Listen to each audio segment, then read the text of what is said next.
There is justice in the world. If you think like that, I'm sorry, but this video is going to disappoint you. Because there is no justice for these criminals, even in the prisons where it should be most. You can't even tell if it's a prison or a luxurious vacation hotel for murderers. I warn you, it's going to be a dark world of 5 luxury prisons. Or better yet, 5 heavens for criminals. Number 5. Playground for a billionaire playboy. Billionaire playboy Tommy Sahar turned his prison stay into a luxury retreat, while the regular prisoners lived in dirty, cold, and overcrowded cells. Despite being behind bars in an Indonesian prison, Tommy lived in an air-conditioned cell with a television and a garden view. His punishment was nothing short of paradise. Why did Tommy get such special treatment? First, he's the youngest son of a former Indonesian dictator who ruled the country for 32 years, looting billions of dollars of state funds along the way. Tommy grew up surrounded by unimaginable wealth and entitlement. Second, Tommy wasn't in prison for some minor infraction. He was sentenced to 15 years for hiring hitmen to murder a Supreme Court judge. Even though his father was no longer in power, and their influence couldn't keep Tommy out of jail, it didn't mean justice would be served. In prison, Tommy was coddled like royalty. His cell had a plush carpet, so his privileged feet wouldn't touch the cold ground. He even had the audacity to use a helicopter for regular outings and to visit his many girlfriends. Tommy's imprisonment was a mockery of justice, a reminder that, for the rich and connected, consequences are just another obstacle to buy their way out of. Here's a clip of Tommy Sahar getting fun in prison. Tommy Sahar's prison cell was nothing short of a luxury apartment, a slap in the face to any notion of justice. While ordinary inmates squeezed into overcrowded cells with up to 10 people, Tommy lounged in his own 3-room suite. His cell was more like a VIP condo, complete with an entrance hall, bedroom, and private bathroom decked out with expensive ceramic tiles. He had a 21-inch TV, a stash of instant noodles in every flavor, and fresh bed sheets. His window offered a serene view of a manicured yard with a fish pond, a scene far removed from the grim reality his fellow inmates faced. This isn't punishment, it's privilege on display, a reminder that money can buy not just freedom, but even comfort in the supposed confines of a prison. Number 4. Prison built by prisoner. In the late 1980s, nobody had the power to arrest this man, Pablo Escobar. Then he got bored or wanted to see what prison looked like. So, he built his own prison, from his own money for himself. No discussion of luxury prisons is complete without mentioning La Cathedral, the most outrageous example of how wealth can bend justice. In the late 1980s, Pablo Escobar, the world's most notorious drug lord, took his arrogance to new heights by funding the construction of his own prison.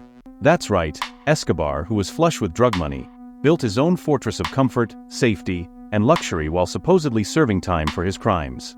As the US and Colombian governments hunted him down, Escobar grew tired of running. Instead of facing real consequences, he negotiated his own surrender, complete with a list of outrageous demands. Chief among them was a custom-built prison where he could live like a king. And shockingly, the Colombian government caved, agreeing to his terms. La Cathedral wasn't just a prison, it was a palace, a testament to Escobar's wealth and influence. Completed in 1991, La Cathedral was a far cry from a typical prison. It was a mansion perched in the mountains of Medellin, custom-built by Pablo Escobar himself.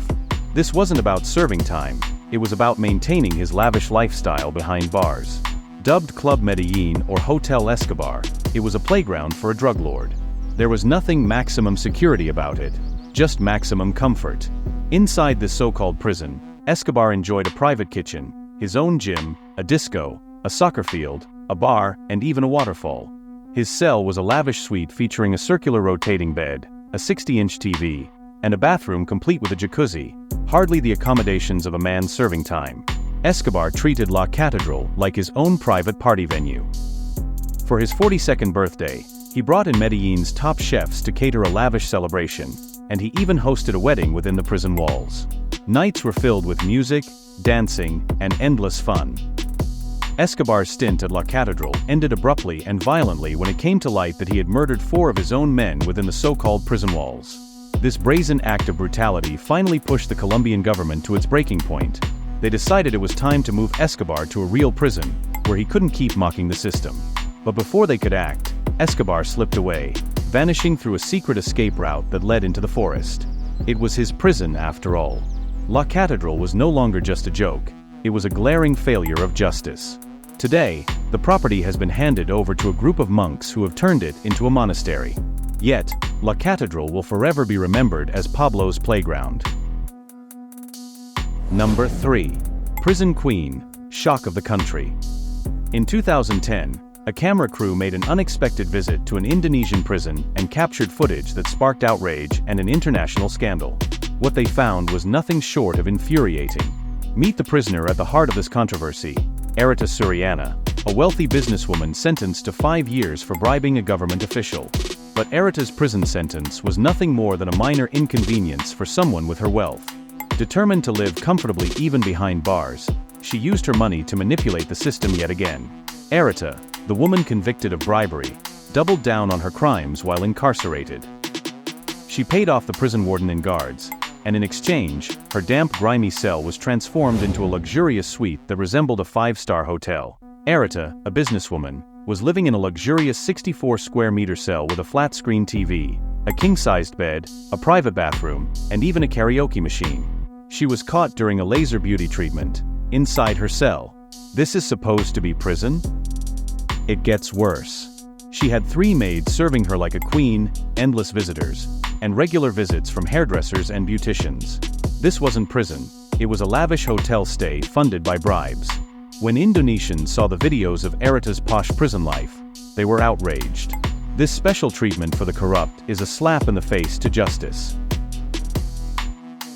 Number 2. Prison of Biggest Party.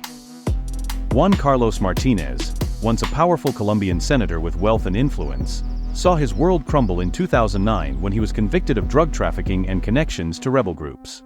The public was eager to see justice served as cameras captured his trial, expecting a harsh sentence. Martinez was sentenced to 7.5 years in La Pota prison. But instead of facing the tough conditions he deserved, he lived a life of luxury behind bars.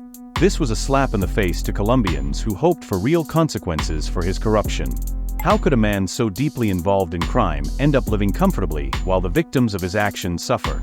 Juan Carlos Martinez wasn't just serving time, he was living in luxury. For his birthday, he threw a 2-day party in prison that was nothing short of scandalous. With 34 guests, including a salsa star, the event featured smuggled food, alcohol, and live music. Martinez even knocked down a wall to expand his already plush cell into a personal paradise. The public outrage was immediate and intense. Colombians were furious that someone so corrupt could enjoy such extravagance while behind bars. Under immense pressure, the government finally moved Martinez to a less accommodating prison in 2012. But the question remains, how did he get away with such blatant abuse of the system for so long? Number 1. 5-star prison, heaven for criminals. In the world of prisons, Justice Center Leben in Austria stands out, for all the wrong reasons. This facility is so lavish it's not even called a prison, it's dubbed a justice center. Inmates at Leben are living a life of luxury that most would never imagine. Instead of feeling the sting of incarceration, they consider themselves lucky to be in such an opulent environment. This minimum security prison, meant for non-violent offenders, features amenities that would make many 5-star hotels jealous. The walls of Leben are adorned with lofty quotes about human dignity and respect. But these noble words ring hollow when faced with the reality inside. Each inmate enjoys a cozy room with a TV, private bathroom, and kitchenette. There's a top-of-the-line gym and even a basketball court for those who want to stay active. While the public expects prisoners to suffer, the ultra-rich can sidestep this harsh reality with enough influence. The Justice Center Leben is a glaring example of that.